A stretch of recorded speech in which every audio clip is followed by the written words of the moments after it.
Hey, welcome to Socialism for All. This file is being recorded for the April 2025 edition of Socialism for All, and it's an audiobook of an excerpt from The Achievements and Difficulties of the Soviet Government by Lenin from 1919. If you like this video, please click like and subscribe, and consider supporting on Patreon or Buy Me a Coffee at patreon.com/socialismforall or buymeacoffee.com/socialismforall. There are links to Patreon and Buy Me a Coffee in the video description.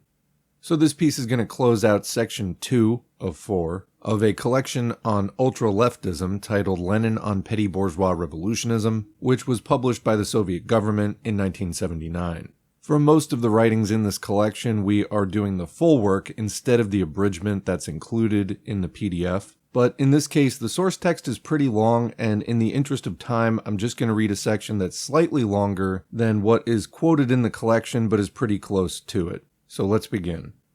Permit me to say just a few more words about a matter in which military policy overlaps policy in another field, economic policy. I refer to the military experts. You are probably aware of the controversy that has arisen over this question, that some comrades, most devoted and convinced Bolshevik communists, often expressed vehement protests against the fact that, for the purpose of organizing our socialist Red Army, we are utilizing the services of the old military experts, Tsarist generals and officers, whose records are blemished by their service to the Tsar, and in some cases by the bloody acts of repression against workers and peasants. The contradiction here is glaring, and indignation, one might say, springs up of its own accord. How can we build a socialist army with the aid of Tsarist experts? It turned out that this was the way, the only way, we did build up an army. If we give some thought to the task that has fallen to our lot, it will not be difficult to understand that it is the only way we could build it. This is not only a military matter, it is a task that confronts us in all spheres of everyday life and of the country's economy. The old utopian socialists imagined that socialism could be built by men of a new type, that first they would train good, pure, and splendidly educated people, and these would build socialism. We always laughed at this and said that this was playing with puppets, that it was socialism as an amusement for young ladies, but not serious politics. We want to build socialism with the aid of those men and women who grew up under capitalism, were depraved and corrupted by capitalism, but steeled for the struggle by capitalism. There are proletarians who have been so hardened that they can stand 1,000 times more hardship than any army. There are tens of thousands of oppressed peasants, ignorant and scattered, but capable of uniting around the proletariat in the struggle if the proletariat adopts skillful tactics. And there are scientific and technical experts all thoroughly imbued with the bourgeois world outlook. There are military experts who are trained under bourgeois conditions. If they were only bourgeois, it wouldn't be so bad, but there were also conditions of landed proprietorship, serfdom, and the big stick. As far as concerns the economy, all the agronomists, engineers, and school teachers were recruited from the propertied class. They did not drop from the skies. Neither under the reign of Tsar Nicholas nor under the Republican President Wilson were the propertyless proletarians at the bench and the peasants at the plow able to get a university education.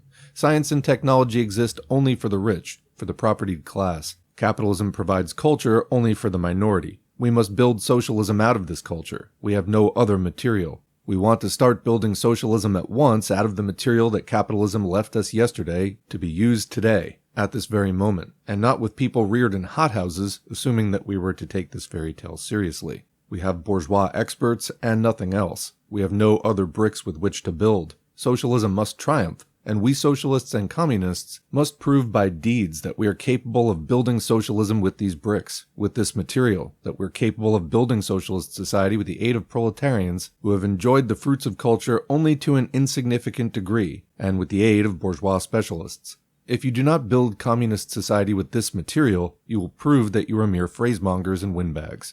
This is how the question is presented by the historical legacy of world capitalism. This is the difficulty that confronted us concretely when we took power, when we set up the Soviet machinery of state. This is only half the task, but it is the greater half. Soviet machinery of state means that the working people are united in such a way as to crush capitalism by the weight of their mass unity. The masses did this, but it is not enough to crush capitalism. We must take the entire culture that capitalism left behind and build socialism with it. We must take all its science, technology, knowledge, and art. Without these, we shall be unable to build communist society. But the science, technology, and art are in the hands and in the heads of the experts. This is the task that confronts us in all spheres.